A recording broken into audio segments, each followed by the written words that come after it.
So Valve has finally announced a brand new game after all this time. Now, I'm not talking about Artifact or Portal Bridges, okay? A real one. We're talking a real AAA game release.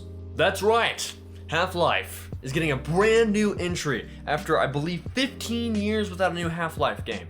And a lot of people are really skeptical when it comes to this new game, which is fair because it's a VR game. Now, a lot of people aren't excited about that, which is completely fair, but I believe there's a reason why people should be more excited about this. I'm gonna get more into that here very shortly, but first, hey, if you're watching the channel, be sure to subscribe, follow me, supports me in the long term, helps out the channel tremendously, okay?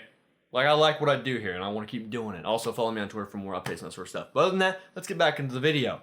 So, Half-Life's getting a brand new entry, and it's being introduced as a VR title, which is really rubbed people the wrong way. But after watching the trailer, it's still excited people, although a lot of people don't have VR systems to play the game, like yours truly. But I do believe there are reasons to get excited for it. But, for me, Half-Life, I didn't grow up with the franchise, okay? I only played it like a couple of years ago. I love the games. I enjoyed them a lot. I'm probably gonna go back and do another playthrough here shortly whenever I get the opportunity to do so. I never had that nostalgia for the games because I didn't grow up with them. And I kind of want to emphasize that for you guys so you know when I'm saying get excited for this game, it's not just blind nostalgia saying, oh my god, oh, it's my childhood. Guys, please play Half-Life. Please get into it. No, there's more to it than that. You see, with Half-Life, it's always been Valve just having fun with games. Let's go back to some of their original games, right?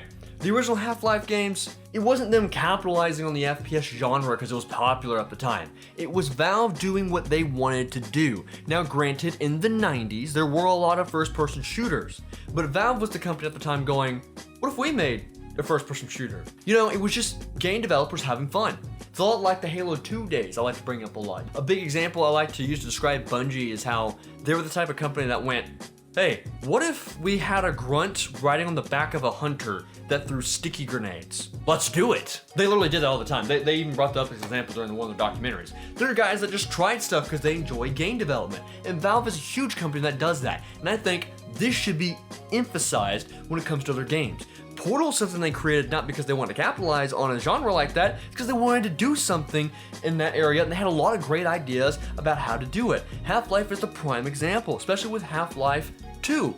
I think the pacing of the game and all the different stuff that keeps coming, all the different weapons, all the different segments, all the different creative enemies, there's so much creativity just oozing out of this game with all the different elements that get pushed to the player over time as you play the game. And it's every time you play the game, it's like you're playing it for the first time because the way it unravels. It's done right. There's minimal moments taken away from the player. There's like one or two moments in the entire game that, you know, you can't control the character. But other than that, you're in the game the whole time. It's like one immersive experience. It's only broken up by a few loading screens. It's not like giant cutscenes in between. Not that there's anything wrong with that, but the way they did it, there's a reason why that game's considered a 10 out of 10. It earned its status as a 10 out of 10. And I think that's important to see here with the brand new Valve game. Half-Life Alyx. If you guys haven't checked out the trailer, it'll be linked somewhere. But here's the thing. Watching this trailer, it brought me back, not to an age of when I was playing Half-Life, but it brings me back to watching ideas unfold. When I see this trailer, I don't see Half-Life. I see a lot of creative ideas inside of a video game because a lot of trailers will do like big explosions everywhere and a lot of crazy stuff happening on screen. They show all the cool elements of the game. Like how movies do. They show all the action parts inside the trailer. By the time you watch the trailer, the only parts you haven't seen that's part of the movie is all the dialogue scenes that are boring. So you watch the whole thing in the trailer, right? And a lot of games have been doing that recently too. They'll showcase all of their best parts inside the trailer. Well, with this new Half-Life trailer, it feels more like they're not showing the best parts, they're showing a lot of dynamic parts. A lot of the parts shown in the trailer don't look like they're gonna be forced moments, but they're moments that you can play out. Being spotted by the Combine guy inside of the trailer, I mean, maybe that was scripted, I don't know. But I mean, it looks pretty dynamic to me. It looks like a game where you actually move your character around instead of teleporting around. Now, we don't have enough evidence to support that, but I mean, from what we've seen in this trailer, a lot of it looks like it's gonna be a lot more dynamic moments compared to very scripted moments.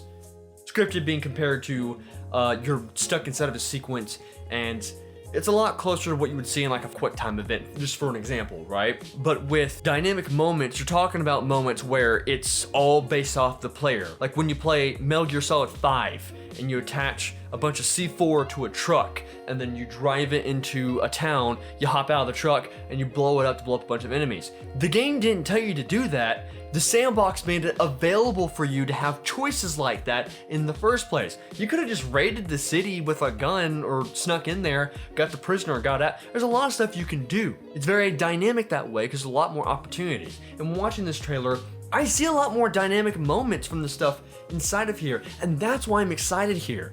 It makes me think that we might get the opportunity for a lot of these developers to show their passion for the game again. And it's kind of good they didn't do Half-Life 3. A lot of people were disappointed they haven't done Half-Life 3, but they haven't made a real game like this in a long time. If Half-Life 3 is coming, because they have mentioned that they're very excited to do more stuff in the Half-Life stuff in the future. So, I mean, it's very possible. The story might not be the same as it was back then, because the script has been leaked now by Mark Laidlaw, but it might be something different. But if Half-Life 3 does happen, I'm glad it wasn't the first thing released, because Valve hasn't made something in a long time. Let's start with a smaller project that they're passionate about and see where they go from there. And I'm not gonna be able to play it, but I'm excited to at least watch YouTubers play it, and that's my next big thing I want to talk about when it comes to this particular game, why it's also a big deal. Valve has always been about pushing the boundaries of the gaming industry by trying new things. And you see that a lot with Half-Life 2. There's still a lot of things inside Half-Life 2 that people haven't done inside of other first-person shooters. And not even just their games, but like Steam in the first place. They launched Steam by making Half-Life exclusive on that platform. And they've been pushing and trying new things with Steam, and now they're trying to get into the VR world. Valve, as of late, have been really big when it comes to VR, and it seems like it's something they're really passionate about. And that's why I'm excited about this game. They're passionate about VR in general. That's why they're making a VR game. They don't feel forced to make a VR game. It's something they want to do. And thanks to Jeff Keighley on the Game Awards, he actually did a 20-minute interview with some of the developers behind this project. They seem really passionate about this project, and they're like very excited to actually work on Half-Life again, especially in this particular project. This is something they wanted to do. And if it does well, hopefully we'll get more Half-Life stuff in the future. But for the time being, we're gonna have to wait and see where it pans out. This game could be a complete flop. It could be bad. I could be wrong about everything in here. I'm just hoping not, because Half-Life's kind of cool. But I do want to ask you guys, what do you think? Are you guys excited for Half-Life coming back? Because I sure am. But I want to see more Half-Life come in the future. So if you think so, and if you want to see more content just like this, be sure to subscribe, stick around, more content coming as always, and it helps me out quite a bit, because I like making content here on YouTube, but I need your guys' support most importantly. If you want more from me, you can follow me on Twitter, as I've been posting there a lot more often. You see some dank memes, as well as news on some of your favorite games. And of course, if you want to get in touch with me personally, the Discord server is a perfect place. We'll be doing a live stream in there shortly when the Game Awards come around, so I'm sure you guys want to be in there when that happens, because that's going to be a lot of fun. Without further ado, thank you all for watching a long time, but not a hard time, and I'll see you guys next time.